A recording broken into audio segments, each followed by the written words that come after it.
Proklamasi. Kami, bangsa Indonesia, dengan ini menyatakan kemerdekaan Indonesia. Hal-hal yang mengenai pemindahan kekuasaan dan lain-lain diselenggarakan dengan cara saksama dan dalam tempo yang sesingkat-singkatnya. Jakarta, 17 Agustus 1945, atas nama bangsa Indonesia, Soekarno Hatta.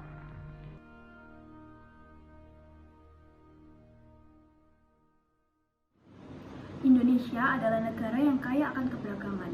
Keberagaman ini bukanlah hal yang sederhana yang belum tentu dimiliki oleh bangsa lain di dunia. Sudah layak dan sepatasnya kita sebagai generasi penerus bangsa bangga akan multikultural bangsa Indonesia. Keberagaman multikultural ini tidak didapatkan secara cuma-cuma. Banyak pengorbanan yang dilalui dan disatukan dalam ikatan Pancasila. Pancasila mampu menjadi pemersatu bangsa kita. Bangsa yang kaya akan budaya, suku, agama, ras, dan juga bahasa. Tentu bukan hal yang sederhana ketika ideologi bangsa kita mampu ditegakkan untuk mewakili semuanya. Hal ini tentu dilatar belakangi oleh ribuan pengorbanan yang luas bagaikan samudra. Indonesia hari ini dan esok memiliki sejuta tantangan yang siap menghadang. Terlebih, kita menghadapi era disrupsi yang menawarkan aneka kesempatan. Itu artinya, meski tantangan yang cukup berat, peluang hadir pun di depan mata cukup banyak. Inilah yang perlu dimanfaatkan agar era disrupsi membawa berkah bagi bangsa. Kemajuan teknologi digital yang mempermudah kita untuk mengakses segala sesuatu informasi dan menjadi fasilitas untuk melakukan berbagai kegiatan dalam satu genggaman. Namun, bagaimana pengaruh kemajuan teknologi apabila digunakan untuk hal yang negatif? Dengan keleluasaan dan kemudahan yang ditawarkan, seringkali hal tersebut menjadi salah satu fasilitas untuk melakukan tindakan kejahatan, serta perilaku yang menyimpang dari norma-norma bangsa. Seiring dari perkembangan zaman saat ini, yang mana generasi milenial cenderung menghabiskan banyak waktu dalam dunia digital, maka perlunya pengemasan pengenalan ideologi Pancasila generasi milenial melalui dunia digital, yaitu media sosial. Pancasila sebagai ideologi negara perlu dipahami, diyakini, dan dilaksanakan. Pengenalan Pancasila dalam dunia digital tidak terlepas dari pembuatan konten yang menarik dan mudah dipahami sehingga dapat menarik minat masyarakat. Pembuatan konten tidak terlepas dari berbagai tujuan pribadi lainnya seperti mencapai jumlah viewer tertentu, social media engagement, like, dan apresiasi dari masyarakat.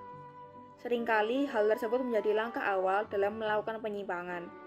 Adanya topeng pengenalan Pancasila dalam suatu konten dengan tujuan belaka hanya untuk mendapatkan viewers. Seringkali konten tersebut tidak menggambarkan nilai Pancasila sebenarnya, melainkan mengandung penyimpangan nilai-nilai Pancasila dengan kemasan yang menarik. Di era ini, sungguh mudah menciptakan kabar bohong berbungkus rasa benci terhadap suku, ras, dan budaya tertentu. Sorotan itu pun makin menyala ketika dibalut oleh sentimen agama. Masyarakat yang awalnya tidak suka bertambah benci setelah mendapat amunisi baru dari kabar bohong yang ia terima. Oleh karenanya, para pendiri bangsa bercita-cita membangun negeri Indonesia menjadi berdaulat dan menegakkan prinsip berkeadilan untuk makmur bersama-sama dalam kerukunan berbangsa dan bernegara. Kedepan, kita tak boleh lagi menyaksikan satu kelompok terusir dari tanahnya karena keyakinan yang dipegangnya kuat-kuat. Tidak boleh lagi kita melihat umat beragama terusir ketika beribadah lantaran yang lain merasa terganggu. Inilah prinsip toleransi yang harus dipegang bersama. Memahami keberadaan orang lain dan secara aktif menggaungkan narasi positif untuk menciptakan kehidupan yang harmonis di masyarakat. Aktualisasi nilai-nilai Pancasila di kehidupan nyata perlu menjadi nilai utama. Hal ini dapat direalisasikan dengan saling menghargai, gotong royong, adil, serta bersatu dalam kebinekaan. Pancasila perlu menjadi falsafah dalam berbangsa dan bernegara di era saat ini. Maka bersatulah seluruh rakyat Indonesia. Jikalau kita bersatu, maka lonceng kematian itu akan berbunyi kepada siapa saja yang ingin mengajukan Jangan mundur, tetap gerakkan langkah kakimu di muka bumi ini. Teriakkanlah, merdeka, merdeka. Sekali merdeka, tetap merdeka. Merdeka untuk hari ini dan untuk selama-lamanya merdeka.